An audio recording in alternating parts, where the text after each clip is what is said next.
요즘 한국 20, 30대 남성들은 왜 일본 여성에게 더 관심을 보일까요? 신문을 보거나 텔레비전 뉴스 자막을 보다 보면, 아니면 지하철에서 젊은 사람들 대화를 스치듯 듣다 보면 이런 말 한 번쯤은 귀에 들어오셨을 겁니다. 요즘 젊은 남자들은 일본 여자 좋아한다더라. 한국 여자보다 일본 여자가 편하다나 봐. 아예 일본 가서 연애한다는 애들도 있다던데. 이런 얘기를 들으면 어르신들 마음속에서는 자연스럽게 이런 생각이 먼저 떠오르실 수 있습니다. 아니, 나라가 다른데 왜 저렇게까지 하나? 요즘 애들은 참 별나다. 괜히 문제를 밖에서 찾는 거 아니야? 이렇게 느끼시는 게 조금도 이상한 반응은 아니죠. 오히려 굉장히 정상적인 쪽에 가깝다고 봅니다. 어르신 세대는 사람 관계라는 게 힘들어도 참고 불편해도 맞춰가면서 유지하는 거라고 몸으로 겪어오신 세대니까요. 그래서 오늘 이야기는 누가 맞다, 누가 틀렸다를 가르려는 게 아닙니다. 그냥 요즘은 세상이 이런 방향으로 흘러가는구나, 이 정도로만 편안하게 들어주시면 감사합니다. 일본 여성이 더 좋아서 생긴 현상은 아닙니다. 먼저 이 현상이 정확히 어떤 이야기인지부터 차분하게 정리해 볼게요. 요즘 한국 2030 남성들이 일본 여성에게 관심을 보인다는 이야기는 최근 몇 년 사이 인터넷 기사, 방송 토론, 각종 설문조사에서 반복해서 등장하고 있습니다. 여기서 많은 분들이 가장 먼저 떠올리는 이유는 대개 이겁니다. 그거 외모 때문에 그런 거 아니야? 일본 여자가 더 여성적이라서 그런 거 아니야? 요즘 애들 눈이 높은 거지. 그런데 국내 사회학 인구학 연구와 청년 세대 가치관 조사를 종합해보면 이 현상의 중심에는 외모가 거의 등장하지 않습니다. 대신 반복해서 나오는 단어는 이렇습니다. 관계 피로, 감정 소모, 갈등 회피, 정서적 부담. 즉, 일본 여성이 더 좋아서라기보다는 연애라는 관계 자체가 너무 부담스러워진 상황에서 비교 대상으로 일본이 언급되고 있는 겁니다. 이건 저기가 더 좋다라기보다는 여긴 너무 힘들다에 가까운 표현일 겁니다. 언제부터 왜 시작됐냐면요, 연애가 설렘보다 조심이 먼저가 된 시점입니다. 이 흐름은 어느 날 갑자기 생긴 게 아닙니다.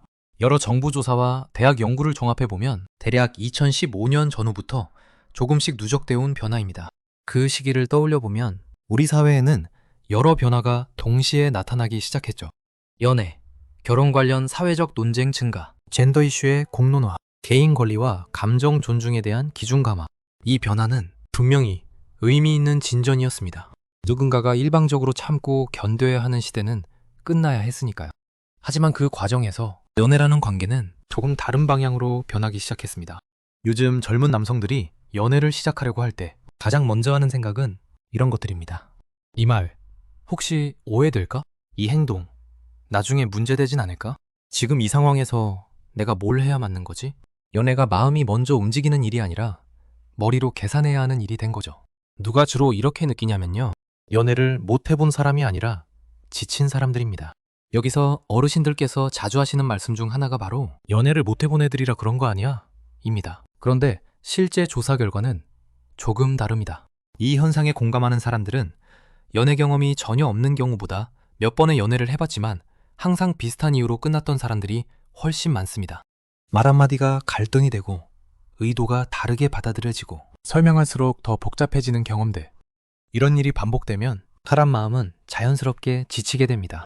그래서 이번에는 좀 편했으면 좋겠다, 이런 생각이 마음 한구석에 자리 잡게 되는 거죠.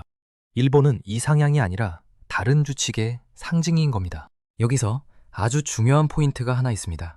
요즘 젊은 남성들이 일본 여성을 이야기한다고 해서 일본을 완벽한 나라로 생각하는 건 아닙니다. 일본은 연애 규칙이 다를지도 모른다는 상징적인 비교 대상인 거죠. 어르신들 세대로 비유하면 이런 느낌에 가깝습니다.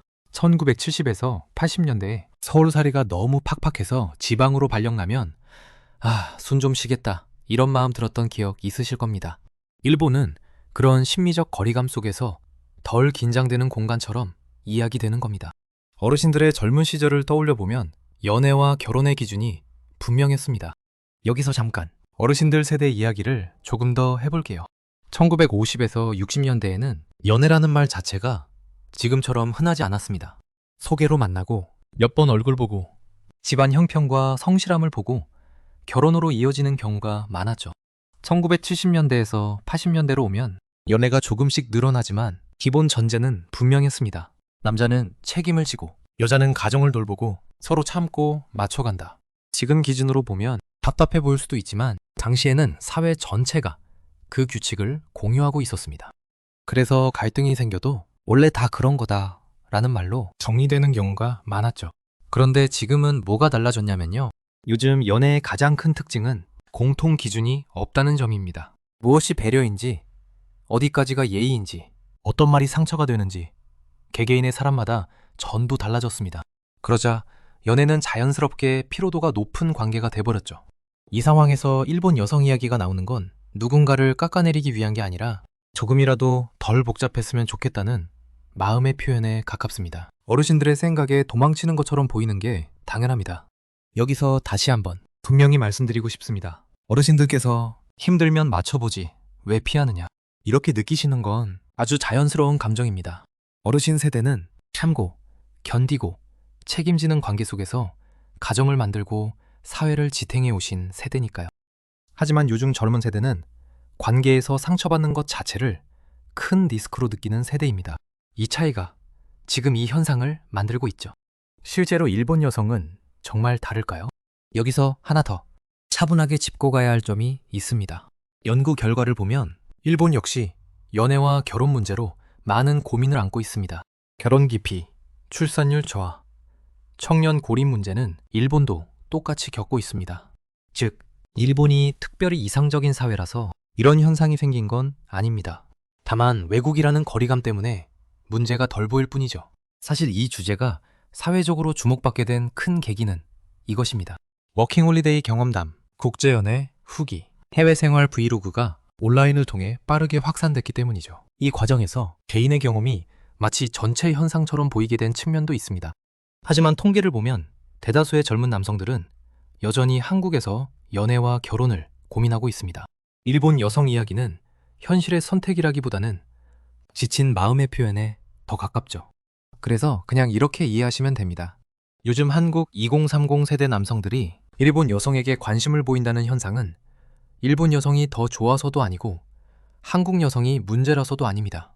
연애라는 관계가 너무 복잡해진 시대에서 조금이라도 덜 피곤해 보이는 방향을 이야기하고 있는 겁니다. 이 이야기를 이렇게만 이해하셔도 충분해요.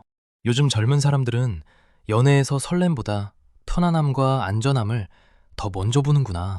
요즘 젊은 남성들이 일본 여성을 이야기하는 건 나라 이야기가 아니라 연애가 조심스러워진 시대 이야기라고 말하고 싶습니다. 동감하지 않으셔도 되고 동의하지 않으셔도 돼요. 환상과 현실은 분리해서 봐야 합니다. 아, 요즘은 이렇게 흘러가는구나 하고 생각하시면 충분합니다. 끝.